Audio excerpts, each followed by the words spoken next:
ایک بدو آئے، ایک صحابی آئے، یا رسول اللہ میرا باپ میرے مال کو خرچ کر دیتا ہے، مجھ سے پوچھتا نہیں ہے۔ تو آپ نے کہا بلاؤ اسے۔ ان کو جب بلایا گیا تو اس نے پوچھا کیوں بلا رہے ہیں؟ کہ تیرے بیٹے نے شکایت کی۔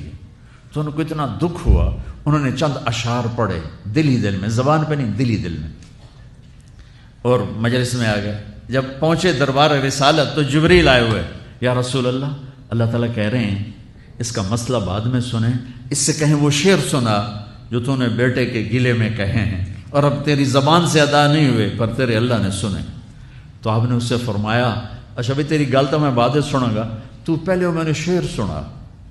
انہوں نے کہا اشہد انک رسول اللہ، میں گواہی دیتا ہوں آپ اللہ کے رسول ہیں۔ یا رسول اللہ میں نے دکھ میں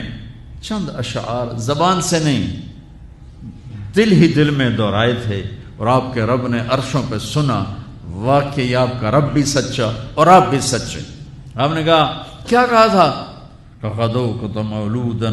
ومنتق یافعا تعل بما اجنی علیک وتنہل واذا ذاقتک بالسقم لم ابت لسقمک الا ساہرا اتململ کأنی انا المتروک دونک بالذی ترکت به عینی وعینی تحمل تخاف الردى نفسی علیک وانها لتعلم ان الموت وقت مؤجل فلما بلغت السن والغایة التي الیها مدى ما فیک اؤمل جعلت جزائی غلظة وفظاظة كأنك انت المنعم المتفضل فإن لم تر حق ابوبتی فعلت كما الجار المجاور يفعل۔ میرے نبی کے ٹپ ٹپ آنسو۔ کہا میرے بیٹے جس دن تو پیدا ہوا ہم نے اس دن اپنی ذات کے لیے جینا چھوڑ دیا، ہم نے تیرے لیے زندگی کا سفر شروع کیا، تجھے ٹھنڈی چھاؤں میں بٹھانے کے لیے گرم ہواؤں سے لڑا، تمہیں ٹھنڈی ہواؤں سے بچانے کے لیے برفانی راتوں میں کام کیا، تیری ایک مسکراہٹ دیکھنے کے لیے ساری ساری رات تڑپا،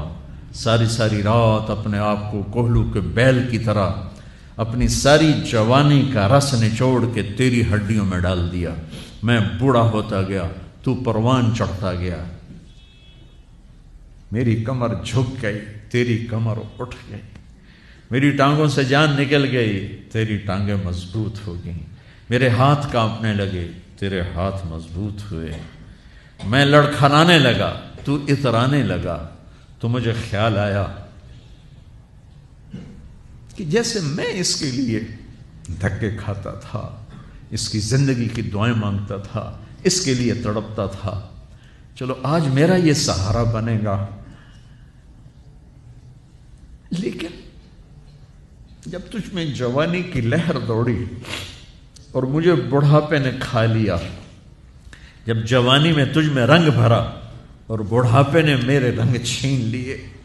جب جوانی تجھے سیدھا کیا بڑھاپے نے مجھے ٹیڑھا کر دیا، کمر جھکا دی، تو ایک دم تو مجھے ایسے گھور کے دیکھنے لگا، تیری آنکھیں ماتھے پہ چڑھ گئیں اور تو مجھے یوں دیکھنے لگا جیسے میں نوکر ہوں تو باپ تو مالک۔ تو میں نے اپنی 30 سالہ زندگی کو جھٹلا دیا کہ ہاں میں باپ نہیں ہوں، میں نوکر ہوں، یہ میرا سردار ہے، اگر یہ بیٹا ہوتا تو یوں تو نہ کرتا۔ اس نے میری راتوں کے تڑپنے کو بھلایا، میرے گرمی سردی سے لڑنے کو بھلایا، کولو کے بیل کی طرح میرے چکر کاٹنے کو بھلایا، اپنی خوشیوں کو دفن کر دیا اپنے سینے میں، قبرستان بنا دیا اپنے سینے کو، اپنی خواہشات کا اور اپنی خوشیوں کا، اور آج تو مجھ سے ایسے بات کرتا ہے جیسے میں نوکر ہوں اور تو میرا آقا ہے۔ اچھا میرے بیٹے میں نوکر سہی، تو سب، پر میں تیرا پڑوسی، تو بندہ پڑوسی سے پوچھ ہی لیتا ہے کیا حال ہے، کوئی ضرورت تو نہیں، اتنا ہی پوچھ لیتے۔ دیکھو میں آج رو رہا ہوں، یہ بڑے دردناک اشعار ہیں، میری اردو میں اتنی وسعت نہیں ہے کہ میں ان اشعار کا درد سمجھ سکوں اردو کے الفاظ میں، لیکن اتنا بتاتا ہوں کہ میرے نبی روتے روتے ہچکی لگی، اتنا روئے، اور آپ نے اس بچے کے گریبان کو یہاں سے پکڑ کر دفع ہو جا، میری نظروں سے دور ہو جا، انت و مالک لابیک، تیرا سب کچھ تیرے باپ کا ہے، یہی باپ آج تمہارے ہاتھوں ذلیل ہو رہے ہیں۔